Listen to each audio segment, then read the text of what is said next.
Dubai Iran and APO's Foreign Minister, Mohammed Javad Zarif, advised U.S. President Donald Trump to discuss how to avoid another September 11 attack with the Saudi hosts of his first official visit abroad, Zarif wrote in an editorial published on Sunday. Tehran and Riyadh are regional arch-rivals which accuse each other of sponsoring fundamentalist militias aligned to their competing sects of Islam in war zones across the Middle East. Critics of Saudi Arabia say its strict view of Islam fuels Sunni extremism, called takfir, and some even accuse the kingdom of responsibility for the September 11 attacks. Saudi Arabia denies providing any support for the 19 hijackers, most of whom were Saudi citizens, who killed nearly 3,000 people in 2001.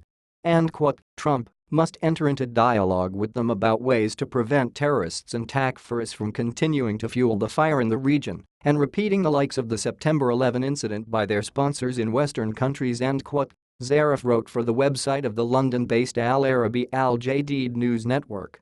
At a campaign event last February, Trump himself suggested to supporters that the kingdom may be behind the attacks. And you will find out who really knocked down the World Trade Center, because they have papers out there that are very secret. You may find it and APO's the Saudis, okay, but you will find out.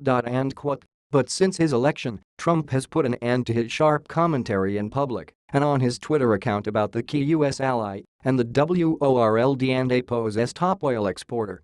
Separately, a senior Iranian military official rejected a call by U.S. Secretary of State Rex Tillerson for newly re-elected Iranian President Hassan Rouhani to end Tehran and APO's ballistic missile program and what he called its network of terrorism and Brigadier General Masoud Jazayeri, Deputy Chief of Staff of Iran and APO's armed forces, said TILERSO and APO's remarks reflected ignorance about Iran and the state news agency IRNA reported.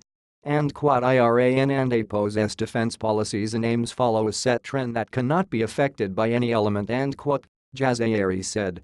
Iran and APO's hardline-led security and military bodies operate separately to the presidency and are close to the COUNTRY and APO's ultimate authority, Supreme Leader Ayatollah Ali Khamenei.